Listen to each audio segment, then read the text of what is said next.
एक भक्त लगा था भगवान की भक्ति करने, और भक्ति इतनी अपार थी, श्रद्धा इतनी प्रबल थी, आस्था इतनी मजबूत थी कि उस भक्ति से, उस आस्था से, उस अंदर की भावनाओं से, अंदर की उस विशुद्धि से आखिरकार भगवान को भी भक्त की बात सुनकर नीचे आना ही पड़ा। और भगवान आ गए, समक्ष आ गए भक्त के। भक्त से भगवान ने बोला, भैया क्या बात है, इतनी कितनी भक्ति करता है कि मुझको खुद को नीचे उतर के आना पड़ा। बोल क्या चाहिए, बोल क्या चाहिए, तेरी हर इच्छा की पूर्ति हो जाएगी। बस तो मुंह से बोल, तेरी हर बात पूरी होगी। मैं तेरी भक्ति, तेरी आस्था, तेरी श्रद्धा से प्रसन्न हूँ, तेरी विनय से, तेरे अहोभाव से, तेरे आदर भाव से मैं बड़ा प्रसन्न हूँ। भगवान ने जब भक्त से बोला, अगर आपके जीवन में कभी ऐसी बात हो जाए तो आप क्या मांगोगे? मान लो सच में ही भगवान आपके पास आ गए और आप से पूछे तो आप क्या मांगोगे? आप मांगोगे शायद कि मुझे पैसा मिल जाए, मुझे अच्छा पति मिल जाए, अच्छी पत्नी मिल जाए, अच्छे बच्चे मिल जाए, शायद ऐसे ही कुछ मांगोगे, ऐसे ही मांगोगे। मुझे तो ऐसा लगता है ऐसी सब कुछ चीजें आप मांगोगे। लेकिन वो भक्त बड़ा ही महान था, उसने जो चीज मांगी मुझे बहुत अच्छी लगी, वो आपके बीच में रख रहा हूं। भक्त ने भगवान से कहा, भगवान दो चीजें दे देना। सबसे पहली चीज, जिन्होंने मुझ पर उपकार किया उनको कभी भूलो नहीं। जिन्होंने मुझ पर उपकार किया उनको कभी भूलो नहीं, और उपकार करने का मौका आए तो कभी पीछे हटू नहीं। बस दो ही चीजें मांग रहा हूं और कुछ नहीं मांग रहा हूं। निश्चित रूप से आप पर भी उपकार किया है पूज्य गुरुदेव आचार्य भगवान समय सागर जी महामुनि राज ने। उन्होंने ही तो आपको आज्ञा दी, तब तो आप यहाँ, हम उनकी आज्ञा से यहाँ तक आपके पास आ पाए। ध्यान रखना, पूज्य गुरुदेव का वो उपकार कभी नहीं भूलना। छोटे से गांव को भी मिला, और साथ साथ में भक्ति से भगवान प्रसन्न होते, तो इसीलिए उपकार की वो बात और भक्ति की बात, आस्था की बात याद आ गई। कल निश्चित रूप से जाना था, एक एक समय, एक एक दिन बहुत ज्यादा कीमती हैगा, लेकिन लोगों की भक्ति और आस्था और अहोभाव को देखकर आपने हमारे कदम रोक दिए। क्या करें, आपका इतना आवेदन निवेदन था, उस आवेदन निवेदन को स्वीकार करके मुझे भी अपने पांवों को थामना पड़ा। बहुत अच्छी बात है। बस सदैव ऐसी भक्ति अपनी बनाए रखना, लगाम जीवन की, गुरु को सौंपने से ही जीवन का इन मान के चलना, अंधकार दूर होगा। अपने जीवन का अंधकार दूर करना है तो गुरु के चरणों में अपने आप को लगाए रखना है। ये जीवन की ये डोर, जीवन की ये डोर किसी और के नहीं, गुरु के हाथ में से ही जुड़ी होनी चाहिए, और किसी से नहीं जुड़ी नहीं। और ध्यान रखना, जिसके जीवन में गुरु नहीं उसका जीवन शुरू नहीं। और गुरु के बिना पूछे जो जीवन जीता है वो जीवन में निर्विकल्प और शांति का अनुभव कभी नहीं कर पाएगा। वो अपना जीवन बहुत अच्छे से नहीं निकाल पाएगा। जब रास्ता दिखाने वाले हैं तो हम अपना रास्ता क्यों छूने? जब वो उंगली पकड़ने वाले हैं तो हम अपनी उंगली को उन्हीं को दे दें। शांति का अनुभव भी वही कर सकता है जिसके हाथ पर, जिसके सिर पर गुरु का हाथ होता है।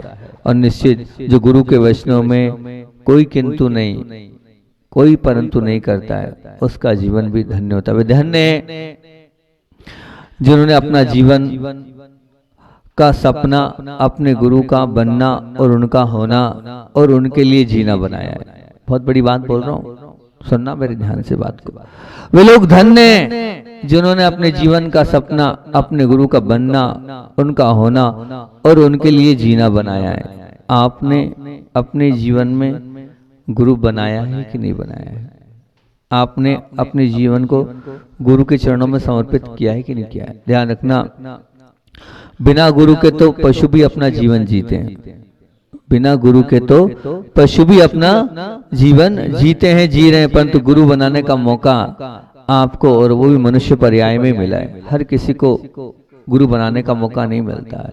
निश्चित मानना, एक बात विशेष रूप से ध्यान रखना, गुरुजी तुम्हें पसंद करे या ना करे, गुरु तुम्हें पसंद करे या ना करे, पर जिसको आपने गुरु बनाया है उनसे आपको कोई अपेक्षा नहीं होनी चाहिए, कोई भी इच्छा नहीं होनी चाहिए, कोई भी मांग नहीं होनी चाहिए। सच्चा समर्पण किसी प्रकार की मांग की और अपेक्षा का भूखा नहीं होता है। इसलिए हम तो देव शास्त्र गुरु से कोई अपेक्षा नहीं रखें, बल्कि उनकी अपेक्षाओं को पूरा करना ही हमारे जीवन की एक आन होनी चाहिए, एक मान होना चाहिए, एक सम्मान होना चाहिए। वही हमारी भक्ति और विनय के साथ हम समर्पित हो जाएंगे, वही हमारी जो वो कह रहे हैं उसको हम स्वीकार करेंगे, तो वो सच्चा समर्पण का असली सबूत होगा। दुनिया में बहुत सारे रिश्ते हैं जो ऊपर वाला बनाता है। ऊपर वाले से तात्पर्य अभी जो कहानी बोली एक, वो तो सिर्फ एक बात है, भगवान ना आते हैं और ना आएंगे, वो तो सिर्फ एक आप लोगों को समझाने की दृष्टि से बोल रहा हूं, ना ऊपर वाला बनाता है। लेकिन बहुत सारे रिश्ते पूर्व कर्म के उदय से बन जाते हैं, पर गुरु और शिष्य का रिश्ता तो शिष्य को ही बनाना पड़ता है, और भी गुरु नहीं बनाता है शिष्य के ऊपर, उस शिष्य की सच्ची आस्था ही गुरु से जुड़ पाती है। ध्यान रखना, अपना ये भ्रमण अगर आपको समाप्त करना है तो श्रमण के चरणों में आए बिना इस भ्रमण का छपन होना नहीं है। इसलिए आप गुरु से तो कम से कम जुड़े रहो, जिसको अपने भाग्य को सौभाग्य में बदलना हो, वह देव शास्त्र गुरु से जरूर जुड़ जाए। वो देव शास्त्र गुरु से अपने आप को, अपने जीवन को, अपने आप को पवित्र करने के लिए उनके साथ हो जाए। जो जुड़ा है गुरु चरणों से उसने कर्मों को मोड़ा है, जो जुड़ा है गुरु चरणों से उसी ने कर्मों को मोड़ा है। और कर्मों के मोड़ने का, छोड़ने का अगर कोई उपाय है तो वो है गुरु चरण। निश्चित मानना, क्योंकि मैं एक बात बोलता हूँ, गोली दर्द मिटाती है, गोली दर्द मिटाती है और गुरु की झोली कर्म मिटाती है। गोली दर्द मिटाती है, लेकिन ध्यान रखना गुरु की झोली कर्म मिटाती है। तो बस अपने कर्मों को मिटाना है तो अपने जीवन में कहीं ना कहीं किसी न किसी गुरु का सहारा और आसरा ले लेना, क्योंकि कर्मों पर डाका डालने वाले आका होते हैं गुरु। कर्मों पर डाका डालने वाले आका होते हैं गुरु। तो बस उन गुरुओं के साथ हमें जुड़ना है। वे बहुत भाग्यशाली होते हैं जिन्होंने अपने जीवन में गुरु को स्थान दिया है, जिन्होंने अपने जीवन में गुरु को सम्मान दिया है, बहुमान दिया है और अपने जीवन का एक नया अनुदान प्राप्त किया है, क्योंकि उन्होंने अपने जीवन में गुरु को बहुत बड़ा स्थान दिया है, बहुत बड़ा महत्व दिया है। क्योंकि बेड़ा पार करना है तो गुरु की भक्ति करके ही और देव शास्त्र गुरु से जुड़कर ही आपको बेड़ा पार कर सकते हो। आप जीवन की नाव के पार के कराना है तो उसके खेवटिया होते हैं कौन? वो गुरु। परंतु नाव जब पार होती है जब सच्ची भक्ति होती है। और गुरु की नाव में बैठने का पुण्य सबका नहीं प्राप्त होता है। जिनकी आगाढ़ भक्ति होती है वही गुरु की नाव में बैठ पाते हैं। उस नाव में बैठने के साथ आपको भी विश्वास होना चाहिए कि मैं गुरु चरणों में बैठा हूं तो मेरा बड़ा बेड़ा पार कर देंगे। गुरु पर विश्वास हो तो वो जो आंधी है, तूफान है, हमारे जीवन को कभी विचलित नहीं कर पाएगी। पर विश्वास होना चाहिए। हमारे जीवन की नाव के खेवटिया वो हैं, वो दिशा भी बदल सकते हैं और दशा दोनों बदल सकते हैं, निश्चित रूप से ये मान के। लेकिन अंदर से श्रद्धा हो, आस्था हो। तब मैं हमेशा कहता हूं कि भक्त और भगवान, उसमें भगवान अतिशयकारी नहीं होते, उसमें भगवान अतिशयकारी नहीं होते हैं। ध्यान रखना, ना हुए ना हो सकते हैं, ना भगवान देते हैं ना भगवान लेते हैं, वो तो वीतरागी है। फिर क्यों सबको मिल जाता है। ध्यान रखना, भक्त अतिशयकारी होता है। भक्त की वो श्रद्धा अतिशयकारी होती है और इतनी उसकी आस्था होती है कि मैंने महाराज जी को नमोस्तु किया है, मैंने भगवान के चरणों में अपना माथा टेका है, मेरा कार्य होगा। बस उसकी वो आस्था, उसकी वो श्रद्धा अपने आप आपका वो कार्य करा देगी। बस ऐसी आस्था आपके अंदर होना चाहिए। सब कुछ आपका होता चला जाएगा, होता है, पर श्रद्धा होना चाहिए। सैकड़ों लोगों का पूज्य गुरुदेव के चरणों में ना बोलते थे, ना मिल पाते थे गुरु जी से, लेकिन उसके बावजूद भी वो सिर्फ माइक श्रीफल चढ़ा देते थे और उनका काम हो जाता था। ये मान के चलना, क्योंकि वो विश्वास था कि मैंने यहाँ पर माथा टेक दिया है, मेरा काम हो जाएगा, होना ही है, होके ही रहेगा। इतनी श्रद्धा आपके अंदर होनी चाहिए, इतनी आस्था आपके अंदर होनी चाहिए कि हम देव शास्त्र गुरु से जुड़े हैं, तो वहां तो हमने अर्जी लगा दी है, अब मर्जी उनकी है, बिल्कुल उनकी मर्जी से मैं ठीक होता चला जाऊंगा। और अगर गुरु बुलाए, गुरु बिठाए, गुरु आमंत्रण दे और हम गुरु से मना कर दें, तो ये मानना कि गुरु के प्रति भक्ति नहीं है, आस्था नहीं है, समर्पण नहीं है। बिल्कुल ये मान के चलना, हम गुरु से जुड़े हैं। जब भी गुरु याद करे, पहली बात तो आपका बहुत बड़ा पुण्य है कि गुरु आपको बुला रहे हैं, ये कोई कम नहीं है। और गुरु आपसे कह रहे हैं, ये और बहुत बड़ी बात है कि तो गुरु बुला रहे हैं, गुरु आपसे कुछ कह रहे हैं, तो वहां पर आपको अपने आप को पुण्यशाली मानकर आपको तो उनके प्रति समर्पित हो जाना है। जैसे गुरु के प्रति भक्ति कैसी होनी चाहिए, मीरा की तरह होनी चाहिए।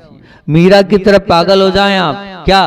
अगर मीरा को जहर भी दिया था तो मीरा ने जहर को भी स्वीकार कर लिया था।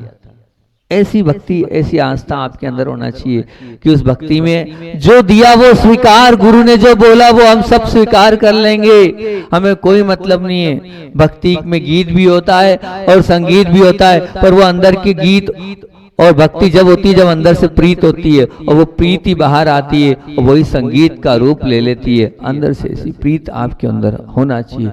देव शास्त्र गुरु, मैं कह रहा हूँ ना दान देते हैं ना लेते, बस भक्ति की वो सच्ची आस्था, भक्ति के अंदर की वो आस्था श्रद्धा ही से सब कुछ आपको मिल जाता है। और गुरु भक्ति में पूरा काम सिर्फ और सिर्फ और सिर्फ और सिर्फ भक्त का ही होता है, गुरु कुछ करते ही नहीं है। बिल्कुल उदाहरण देख लो एकलव्य का। एकलव्य को आपने सुना भी है, पढ़ा भी है, बताओ गुरु थे क्या सामने? नहीं थे, लेकिन फिर भी जो धनुर्विद्या की कला थी वो अर्जुन को सिखाने के बाद भी अर्जुन से कई गुना ज्यादा थी, क्योंकि उसने तो बस मान लिया था ये मेरे गुरु हैं और बस वो सामने बैठे हैं और मैं सब करता चला जा रहा हूँ। इसलिए हम चाहे यहाँ हो, गुरुदेव चाहे यहाँ ना हो, बस आपको तो करते ही चलना है और करते बढ़ते हुए आगे बढ़ते चलना है। भक्ति निश्चित रूप से अंधी होती है, ऐसा है, लेकिन उसे गुरु कैसी अंधी होती है? तो कहते हैं कि गुरु के अलावा और प्रभु के सिवा उसे कुछ नहीं दिखता है, और बस वही अगर दिखते हैं, बाकी पूरा संसार दिखना बंद हो जाता है, तो समझा कि वो अंधा हुआ है। ऐसे एक बार अंधे हो जाओ आप। अंधी भक्ति होती का तात्पर्य क्या होता है? अंधी भक्ति का तात्पर्य होता है, अंधी भक्ति उसको बोलते हैं कि मेरे को सिर्फ गुरु दिख रहे हैं और प्रभु दिख रहे हैं, उसके अलावा जीवन का कोई भी सब कुछ कोरा कागज दिख रहा है, वो अंधा भक्त कहलाता है। अंधी भक्ति उसकी कहलाती है। आपके जीवन में वो अंधी भक्ति है कि नहीं? जो ऐसी अंधी भक्ति करता है उसकी ही अंदर की आंखें खुलती है। जो ऐसी अंधी भक्ति करता है उसकी ही अंदर की आंखें खुलती है, ध्यान रखना। और वही आगे बढ़ता चल जाता है। उसी ने गुरु को समझा है और उसी ने संसार को, उसे ही संसार है लगता है, वही अपने आप ऊपर उठा पाता है। वे धन्य हैं जिनकी आंखें देव शास्त्र गुरु हैं। वो देखते भी हैं तो देव शास्त्र गुरु की चश्मों से ही देखते हैं और कहीं नहीं। हम लोगों के लिए भी आगम आचार्य कुंद भगवान ने कहा है, क्या कहा है? आगम चक्षु साहू, मतलब क्या? आगम ही हमारी आंखें हैं। तो बताओ आपकी आंखों में देव शास्त्र गुरु के वचन की ज्योति है या नहीं? अगर ज्योति है और नहीं है तो ध्यान रखना, प्रकाश, वो जो प्रकाश है वो प्रकाश है जरूर, लेकिन वो प्रकाश कोई काम का नहीं, अंधकार के समान है। इसलिए देव शास्त्र गुरु की सच्ची भक्ति से हमें अपने जीवन को प्रकाशित करना है। आस्था के साथ हम उनको अपने जीवन में बिठा लें और वो जो कहें हम उनको स्वीकार करते चलें, तो जीवन को उज्जवल भी बना लेंगे और हम अपने जीवन को उस भक्ति से जोड़कर अपने आप को बेड़ा पार भी निश्चित रूप से कर सकते हैं। वो ताकत, वो हिम्मत, वो सामर्थ्य हम सब के अंदर है, पर बस हम गुरु को स्वीकार कर लें। क्योंकि हम अपने कर्मों को अगर टाटा बाय बाय करना चाहते हैं, उस कर्मों को समाप्त करना चाहते हैं, तो श्रद्धा ही श्रद्धेय को भगवान बनाती है और आप भी भगवान बन सकते हैं। बस सच्ची श्रद्धा आपके अंदर चाहिए। आज तक भी जो भगवान बने वो मात्र श्रद्धा की डेरी पर चढ़कर ही भगवान बने। आस्था के वजूद से ही उन्होंने अपने आप को ऊंचा उठाया है। जहां श्रद्धा नहीं जहाँ श्रद्धा नहीं होती है वहाँ किंतु परंतु हो जाता है, और जहाँ प्रभु और गुरु का सपना ही जीवन को का अपना हो जाता है। अंजन चोर को देखा आपने, सुना भी होगा अंजन चोर को, है ना। वह अंजन चोर की कैसी श्रद्धा थी, उस श्रद्धा के माध्यम से उसने अपने जीवन को अंजन से निरंजन बना लिया। बस आनम तानम सेठ वचन प्रमाण, बस ऐसी श्रद्धा होनी चाहिए। मैं कुछ नहीं जानता भैया, मेरे गुरु ने जो बोल दिया है बस वही मेरे जीवन का सपना है, वही मेरे जीवन का सब कुछ है। जुनून होना चाहिए गुरु के वचनों को स्वीकार करने के लिए, गुरु के वचनों को मानने के लिए, तब कहीं जाकर हमारे जीवन बहुत अच्छा बन सकता है। हम संसार में क्यों भटक रहे हैं और हम क्यों अटके हुए हैं? क्योंकि हमारा प्रमुख कारण है कि हमारी श्रद्धा और आस्था इतनी बलवती और इतनी मजबूत नहीं है। अगर इतनी मजबूत और बलवती होती तो निश्चित रूप से हम संसार में ऐसे भटकते नहीं। जैसे बिना नींव के मकान नहीं टिकता है, टिका है कोई आज तक मकान? बिल्कुल नहीं टिकता, गिर जाता है। उसी प्रकार अगर आपको मोक्ष महल पर चढ़ना है तो सच्ची श्रद्धा आपकी होनी चाहिए। वो नींव है श्रद्धा और आस्था। नींव की मजबूती से ही उस पूरे भवन को अनेकों वर्षों तक मकान आंधी और तूफान में भी खड़ा रहता है, चाहे कितना ही कुछ हो जाए, वो नींव ही उसका सहारा और आसरा होती। इसी प्रकार आपके जीवन में भी श्रद्धा रूपी नींव मजबूत होनी चाहिए। किसी के कहने से उसमें हमारे अंदर परिवर्तन नहीं आना चाहिए, उसमें कोई कमजोरी नहीं होनी चाहिए। बस आपको आसरा भी वो दे देंगे, सहारा भी दे देंगे, पर जीवन में श्रद्धा रूपी नींव आपकी मजबूत होना चाहिए। तब मैं आपसे ये पूछ रहा हूँ, आप अपने कर्मों को टाटा करना चाहते हैं नहीं चाहते? चाहते हैं नहीं चाहते? बोलो तो सही। चाहते हैं? चाहते हैं तो आपके जीवन में गुरु का स्थान है कि नहीं? गुरु को आपने महत्व दिया है कि नहीं? गुरु को आपने स्वीकारा है कि नहीं? भगवान तो बोलते नहीं है, ठीक है ना, और बोलता कौन है? गुरु तो बोलते हैं। जब भगवान नहीं बोलते लेकिन गुरु बोलते हैं, तो फिर जब गुरु बोलते हैं तो जो गुरु बोल रहे हैं उनकी आप मान रहे हैं कि नहीं? गुरु कह रहे हैं तो आप उनकी स्वीकार कर रहे हैं कि नहीं? गुरु के मुख से कुछ निकल गया है तो वो आपने अपने जीवन का सब कुछ उसको माना कि नहीं? उसको मानना चाहिए, उसको स्वीकार करना चाहिए। वही जीवन का आपका आइडियल हो तो समझना आपने बहुत बड़ी बात और बहुत बड़ी अपने जीवन का बहुत बड़ा कार्य आपने कर लिया है। मैं तो यही कहूँगा कि हर एक व्यक्ति के जीवन की डोर गुरु चरणों से जुड़ी होनी चाहिए और गुरु के लिए उसका समर्पण, उसकी भक्ति, उसकी आस्था होनी चाहिए। हाँ, भामगढ़ क्या भानगढ़ की जो भानगढ़ की परिभाषा थी, पहले एक बार वो कर दूं, क्योंकि तो मैंने सोचा रुकाऊं तो पहले वो दो बातें जो रह गई थी उसको मैं पूरा कर दूं, फिर और बात अपनी करूंगा। कि भानगढ़ का भा से मैंने क्या बोला था, आप लोगों को याद है? आपकी गांव की परिभाषा कि भावनाएं पूरी होगी भानगढ़ के अतिशयकारी जिनालय के जीर्णोद्धार करने से। और नाम में क्या बोला था हमने?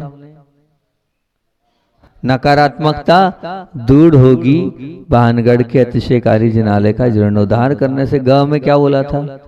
ग में बोला तो था लेकिन उसकी व्याख्या नहीं करी थी।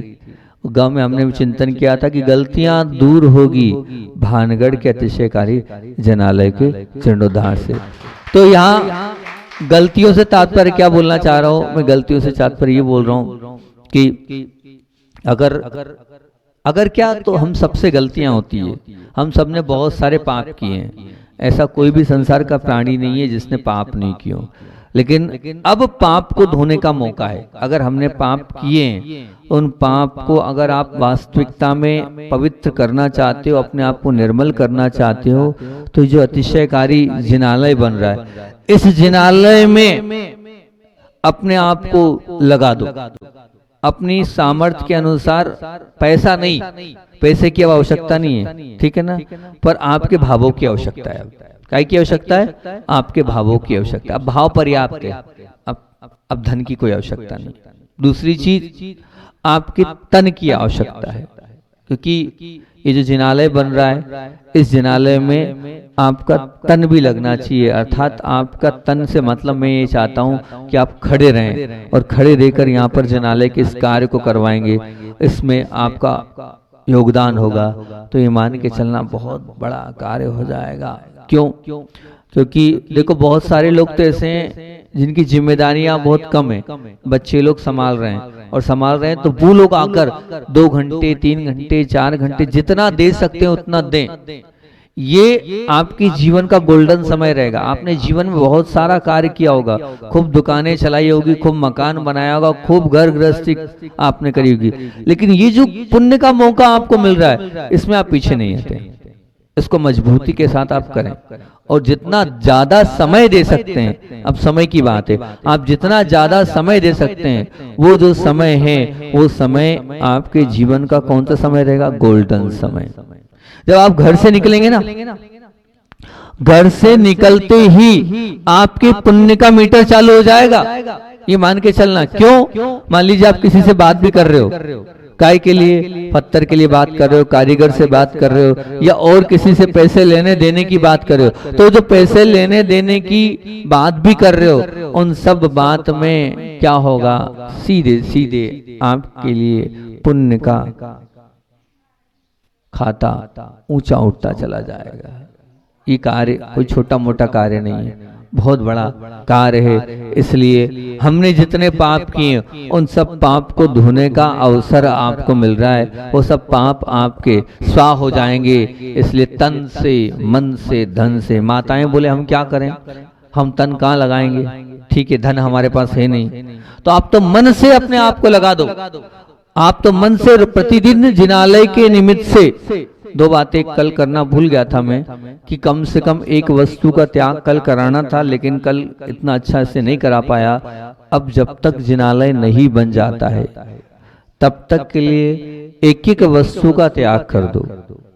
एक वस्तु हम जब तक बड़े बाबा का जिनालय नहीं बन जाता है तब तक के लिए हम एक वस्तु का त्याग करते हैं। वो त्याग या तो सामूहिक एक कर लें आप, या फिर सामूहिक एक नहीं कर पा रहे तो अपने अपने हिसाब से कर लें, लेकिन छोटे से लेके बड़े तक प्रत्येक व्यक्ति को एक वस्तु का त्याग हमें करना है अगर बड़े बाबा को उच्चासन तक पहुंचाना है। तो मेरी बात एक्सेप्ट कर रहे हो आप? नहीं कर रहे हो? और जो तीसरा एक और बिंदु था, समय तो अपना हो गया हैगा, जो अंतिम बिंदु था कि ढलान कर्मों की होगी भानगढ़ के अतिशयकारी जिनालय के जीर्णोद्धार से। ढलान से तात्पर्य यही हैगा कि ढलान का तात्पर्य कि जो भी हमारे कर्म हम बांधे, निश्चित मान के चलना कि जब जब भी आप मंदिर के इस कार्य में से जुड़ोगे, तो मंदिर के इस कार्य से जब जुड़ोगे तो जितनी देर के लिए, जितने समय तक आप रहोगे, उस समय आपकी संवर की दुकान भी है चालू और निर्जरा की दुकान भी चालू। मतलब क्या होता है महाराज जी, हम जब जब भी जिनालय के कार्य से जाएंगे आएंगे, कार्य में अपना सहयोग देंगे, उतनी देर के लिए, उतने समय तक के लिए हमारे कर्म के बंध का आश्रम रुक जाएगा। मैं ऐसा क्यों बोल रहा हूँ? क्योंकि वहां पर वीरसेन स्वामी ने कहा है कि निगत्ति निकाचित कर्म भी, निगत्ति निकाचित कर्म ऐसे होते हैं जो जिनका उसको ऐसा कहा गया कि वो कर्म का उदय आएगा ही आएगा। निगत्ति निकाचित कर्म ऐसा होता है जिसका उदय आना ही आना है और आएगा ही आएगा। तो वो जो भक्ति और आराधना है, उस भक्ति और आराधना से ज्यादा पावरफुल ये है कि आप भगवान का अगर दरबार बनाने में अपना सहयोग कर रहे हो, भगवान के घर को बनाने में अपने आप को लगा रहे हो, तो वो और भी ज्यादा पावरफुल है। क्योंकि भक्ति तब होगी जब दरबार बनेगा, तब तो आप वहां पर अपने आप को लगा पाओगे। तो इसलिए हम आपसे फिर कह रहे हैं कि निश्चित आपके जितने भी कर्म है वो सब कर्म के क्षय का, उन सब कर्मों को स्वाहा करने का, जो हमने पाप किए उन सब पापों को स्वाहा करने का ये जिनालय बनाने का सौभाग्य आपको प्राप्त हो रहा है। और जो जो भावनाएं आपकी वो सब भावनाएं पूरी करने का ये सौभाग्य जो है इस जिनालय के माध्यम से आपको मिलेगा। और जीवन की जितनी नकारात्मकता है निश्चित मानना इस जिनालय हम बनाएंगे, इस जिनालय के माध्यम से वो सब नकारात्मकताएं भी दूर होती चले जाएगी। और मैंने जो 2-3 बातें आपको बोली थी कि क्या बोला था कि हम अगर कोई मकान भी खरीदें, दुकान भी खरीदें, कोई खरीदने की मनाही नहीं है, ये कपड़ा भी खरीदें, मोबाइल भी खरीदें, एक रेशो फाइनल कर दे, इतना % हम पहले ध्यान देंगे, उसके बाद कोई नई चीज़, कोई नई वस्तु, नया कार्य करेंगे, तो अपने आप बड़े बाबा का वो मंदिर बहुत अच्छे से बनता चला जाएगा। समय तो अपना हो रहा है। आचार्य भगवान का संस्मरण 2-3 दिनों से नहीं सुना पाया हूँ, पूज्य गुरुदेव का संस्मरण सुनाता हूँ। आज का जो मैंने आपसे बोला था कि भगवान आए थे और भक्त ने मांगा, और क्या बात बोली भक्त ने क्या मांगा था कि किसी का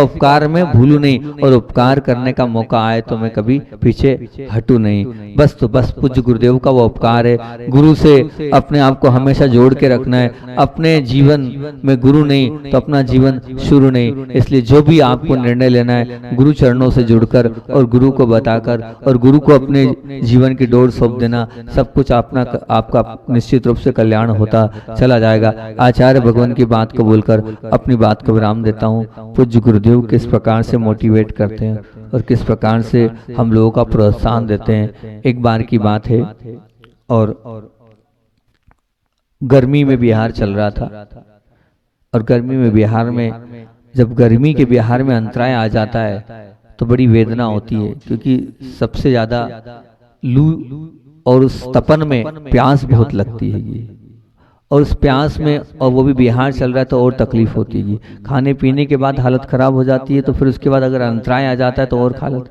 अब इतना बड़ा संघ है, छोटा संघ होता है तो कोई दिक्कत नहीं है, अपन एक दिन रुक गए। अब 50 में से 2, 4, 5 अंतराय तो रोज के आएंगे। अब 5 अंतराय रोज के आएंगे तो आचार्य श्री कब तक रुकेंगे? तो आचार्य श्री को भी मेरे ख्याल से इस सोच से ये नहीं देखना पड़ता है कि क्या करें क्या नहीं करें। बहुत ही परिस्थिति हो तो 2 महाराज को रोक दो, 1 महाराज को रोक दे कर देते हैं। अब ऐसे ही 2 अंतराय हो गए, गर्मी चल रही हैगी, बड़ा ही डिफिकल्ट। वो जो पेपर है उस पेपर में अपने को बिहार करके जाना है, और बिहार करके गए, हालत पस्त थी, हालत ऐसी थी। तब आचार्य श्री जी किस प्रकार से वैयावृत्ति करते हैं। आचार्य श्री जी बोलते हैं, वाह, ये आतापन योग लगाकर महाराज जी आ रहे हैं। क्या बोलते हैं आचार्य श्री जी? ये आतापन योग लगाकर महाराज जी आ रहे हैं। देखो कितनी तेज धूप में भी महाराज जी इस प्रकार से भूखे प्यासे अपने आप को और अपने शरीर को कुछ नहीं समझ के आत्मा का ही भान करते करते यहाँ आ गए। आओ आओ बैठो।